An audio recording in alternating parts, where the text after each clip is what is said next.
Hi there. Welcome to Viral Hound's 5 Terrifying Foods video.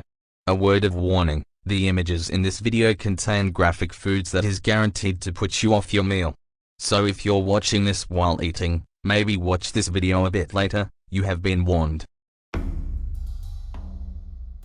Among these strange-looking alien creatures, the gooey duck of the northwest coastal US has earned a reputation as one of the weirdest looking, it might make you blush, and most delicious mollusks to meet the American plate.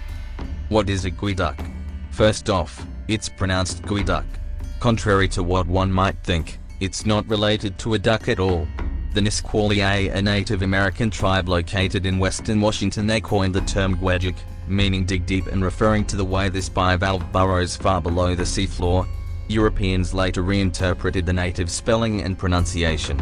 The gooey duck is the world's largest burrowing clam, and typical specimens weigh between 2 and 3 pounds. It's far too big to retreat to its shell like other mollusks. Instead, the massive neck promiscuously hangs outside in all its phallic glory. Since the geoduck burrows below the floor, you can tell you're in the presence of a geoduck when you spot 2 of its siphon holes peeping up from the ground. So, what does it taste like? Gooey duck meat is sweet and clear in taste. Seattle-based chef Ethan Stowell features geoduck seasonally at Goldfinch and How to Cook a Wolf. It's definitely unique to the Northwest, and I think we should be proud of it, Stowell says. It's a raw clam, and it's as sweet as it gets for something that comes from the ocean. A delicate, crunchy texture distinguishes the gooey duck from other mollusks too. When it's raw, it has that crunchy clam quality that I think is very unique to the gooey duck. Brandon Jew, San Francisco-based chef and owner of Master Juice, says. Because of how dense the trunk is, when you cut it very thin on the bias, you get a specific kind of snap when you bite into it. Gooey duck comes at a high price. The sought-after delicacy is sold in US markets for $20 to $30 a pound. When you put it pound for pound, it's 3 times as expensive as foie gras. Before you cook a gooey duck, you have to properly clean it. They're actually very easy to clean. It's a quick blanch, and then you basically pull off the outer membrane. You can pretty much slice it and serve it from there. As far as the US goes, wide consumption of the behemoth clam is largely limited to the Pacific Northwest, stretching occasionally to the West Coast. Gooey duck is usually prepared in ceviche. It's also prepared in sushi, chowder, crudo, and even pie. Taylor Shellfish, the largest shellfish operation in the PNW, suggests using geoduck in a bright, minty salad. In Japan, gooey duck is called mirugai, giant clam, and used for sashimi and sushi. Korean chefs also frequently serve it raw, with hot chili sauce, or in fiery soups and stir-fries. In China, where its name innocently translates to elephant drunk, geoduck is enjoyed in hot pots.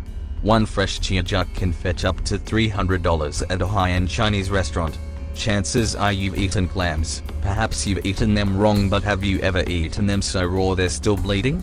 Probably not, and for good reason. Blood clams usually found around the Indian Ocean are a particular kind of clam called Tigulata gronosa. Most notable for producing tons of hemoglobin, this is the chemical that gives blood its lovely red color, and blood clams being loaded with them means when you open one, that stuff will spill everywhere. While you could theoretically boil most of this liquid away, doing so means you're not enjoying blood clams the way they're meant to. Fans of the dish, the rawness and bloodiness is part of the appeal, so in most chefs will boil them for 20 seconds maximum. This keeps all the hemoglobin and rawness of the meat perfectly intact. Fans swear by the tastiness of blood clams, but even they can't deny the inherent dangers of eating such a dish, since there's no prep time aside from an ever so brief boiling. All sorts of viruses and bacteria are still there.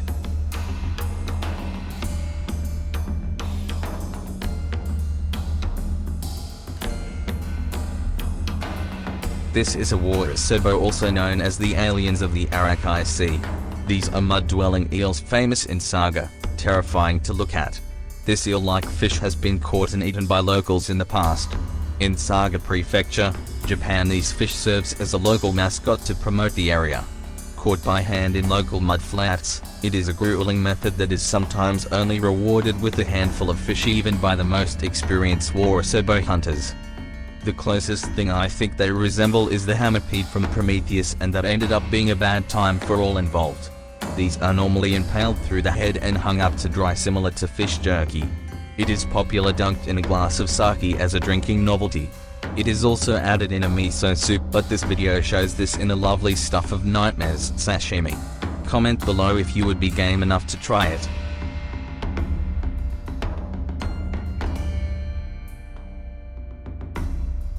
Millions upon millions of people enjoy sushi and sashimi, but most would turn and run at the extreme version of the Japanese dish called odoridon. This is where you essentially eat an octopus alive. To prepare odoridon, a chef will take an octopus or squid and chop its head off, then they'll immediately place the raw corpse upon a bed of noodles, rice and salmon eggs. That's it. Then they bring the freshly dead octopus to your table and it's time to eat. As you might have guessed, a headless octopus isn't actually alive, but it might as well be given how active its nervous system is. Pour soy sauce over the body and it will start to wriggle and shake. That's because the sodium in soy sauce activates the tentacles neurons which have not yet shut down to come alive. These neurons stimulate nearby muscles and cause them to contract, which makes it seem like your food is dancing around. So why on earth would anybody want to eat such a thing, you ask? To many, the sensation of eating something that's squirming inside your mouth is worth the night out, despite how, if you're not careful, it could be your very last night ever. That's because the still wiggling and contracting tentacles might just latch itself onto your throat as you attempt to swallow them. Quick reminder, the suction cups on these tentacles are incredibly strong. If it does this, you're likely to choke to death.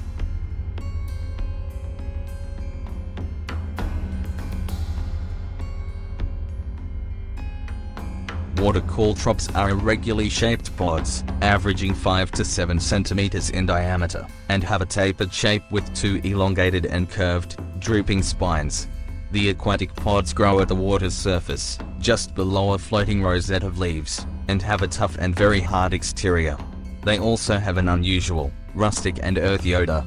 The pods mature from green to dark purple-black and have a smooth surface with shallow indentations.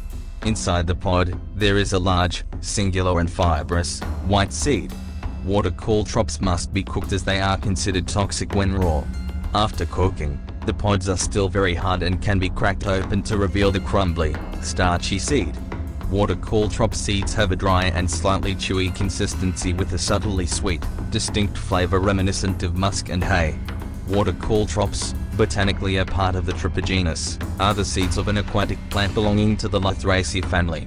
There are 3 main species that are generally labeled as water caltrop in fresh markets, and each species has varying appearances with a hard pod and long, pointed spines. The pods belong to the Trippa species, which bears 2 distinct spines and is native to regions of Asia. Trippa pods are known by many names, including bat newing nut, devil's pod, Chinese horn nut, and singata, and the shape of the nut is often described as similar to a flying bat or bull's face. Throughout Asia, water caltrops are found growing in calm areas of water such as lakes, ponds, and rivers, and are also cultivated on a small scale in floating fields. The pods are considered somewhat rare, as they are only in season once a year, and are favored as a street snack. Water caltrops must be cooked before consumption as they contain toxins when raw. The hard, spiny pods are primarily boiled in salted water, and once cooked, the pods are cracked open to reveal a crumbly and dry, white seed. It is also important to note that the pod's musky, hay-like odor will become more pronounced as the pod is being boiled. Cooked water caltrops can be eaten as a standalone snack, sometimes lightly salted, or they can be mixed into stir-fries, stuffed into dumplings, or stirred into rice and vegetable dishes. The seeds can also be roasted and are a favorite street food in Taiwan. In addition to whole preparations, water caltrops can be dried, ground into a flour, and used to make flatbread, fritters, pancakes, desserts, porridges, and liquor. In India, water caltrop flour is traditionally consumed in special meals on fasting days as a cleansing agent for the body. The starchy seeds can also be candied or preserved in honey and sugar for extended use. Water caltrops pair well with salt, spices such as cumin, cardamom, and coriander, tulsi leaves, nuts such as peanuts, cashews, and almonds, broccoli, snow peas, carrots, bell peppers, and potatoes. Whole, uncooked water caltrops will keep up to 1 week when stored in a ventilated plastic bag in the refrigerator. cooked and deshelled seeds will keep for a couple of days when stored in a sealed container in the fridge. The seeds can also be frozen.